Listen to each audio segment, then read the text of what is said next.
they were hitting them up by like Rhode Island and stuff like that, but they just haven't made it here yet. Oh, don't worry. Once they're out there, we're gonna be out there too. Yeah, I know on the Outer Banks, back in 1987, I think it was this time of year. It was like Columbus Day weekend. I was on vacation down in the Outer Banks, and the following weekend they were having their big blue fishing tournament. So, you know, that's time of year. The blues are running down there this time of year. Big annual blue fishing contest. Ocracoke Island, I think, is where it was. Something like that.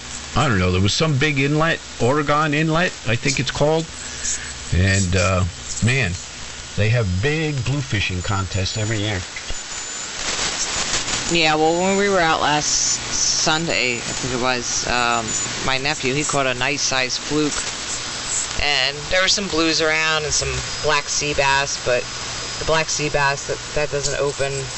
Actually, I think it opened this weekend. So, you know, everything's changed and stuff's closed and other things open, but there's always bluefish in the bay. They're like, you know, you could get snapper blues. And 2 weeks ago, we went down a little further down south in the bay, and you could not even stick your line. By the time your bait hit the water and was on its way down, the blowfish were just, you were just pulling them up one after the other. They were everywhere. Well, you can play with them on the boat. Use them, you know, as substitute dodgeballs. Yeah, they weren't quite big enough. Yeah, Kenny was bouncing it around and making it blow up and whatever, and then dropping them back in the water and watching them, you know, deflate. But they were small, so you know, not quite worth the work to get that little piece of fish meat out of there. Nah, I wouldn't think so. Go ahead, Steve. Bullfish. Yeah. Oily. Don't like them. Stripers. Now, there's another thing. You say they're not down there yet. They're still catching them up around Rhode Island. Yeah, they should be here in the next week or so.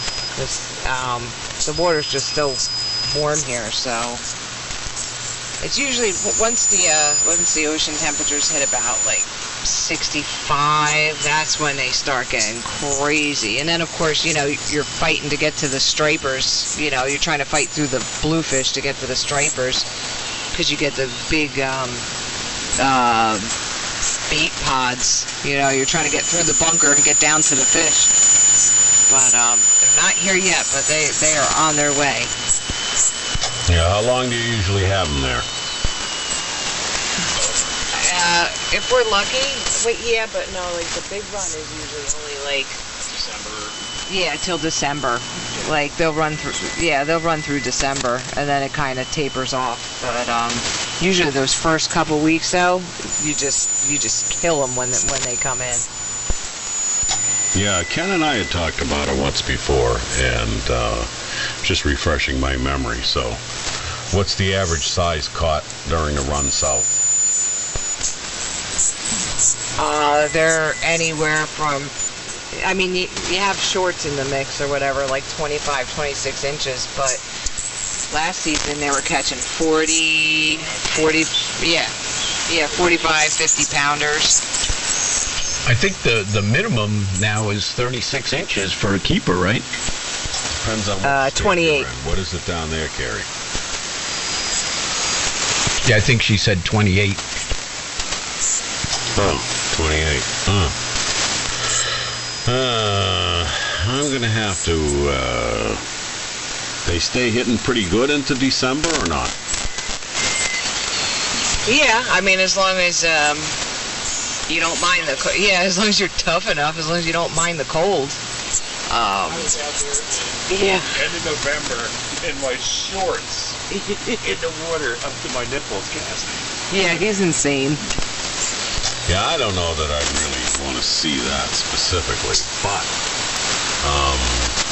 okay, well, now, you got to understand that we're from, Maine, New Hampshire, and water never gets that warm, and we're used to snowmobiling and freezing. So when you say fishing in December down there, what's the temperature like in December? Probably high 20s, low 30s. Yeah. With the wind blowing off of You need to come in because they're not going to with hear. the wind blowing off the ocean, Steve. So it's just like a constant wind. It starts in October. Well, not this October. It's a mile an Yeah, hour. yeah. But you get the wind blowing in October, and it stays till spring. So usually it's Right around freezing. Right around freezing. Yeah, right around freezing. That's about where it holds. Which is nothing to you. I forgot where you are. You're just like, I know when my son goes snowmobiling up there in the winter, it's like minus 20. Yeah, well, the question I'd have is, I don't like the idea of the wind off the water at 25, 30 degrees. That's cold. You got strong wind or a mild breeze? It depends on the day. You know, it depends on the day. It does get cold though. We're gonna attempt it. We're gonna keep the boat in the water for as long as we possibly can until, you know, if the bay's starting to freeze over, then we'll pull it out. But and because the boat's freshwater cooled, so we got to kind of be careful with the temperatures. But we're gonna make a run of it anyway. Whenever you want to come down, you just let us. You just say I'm coming fishing, and we're like, we'll go. You never ever have to ask me twice to go fishing. I'll be like, oh, sorry, can't go to work. Freshwater cold. Put some antifreeze in that thing. Yeah, it is freshwater cool with antifreeze. So, but you know, you get to that certain point and you don't want to keep the boat in the water anymore. It just gets that cold because, of course, you know, it's how big is it? It's a 21-foot boat, and Ken has a 350 Chevy in it that's completely worked. We have to keep buying bigger props because it was running at 6,000, something like that. Yeah, whatever. 6,500. Yeah, it was running at like 6,500. Like, we just can't seem to find a big enough prop because the boat's just got so much power. We're doing like 25, 30 knots across the bay, like it was nothing, and it was only like half throttle.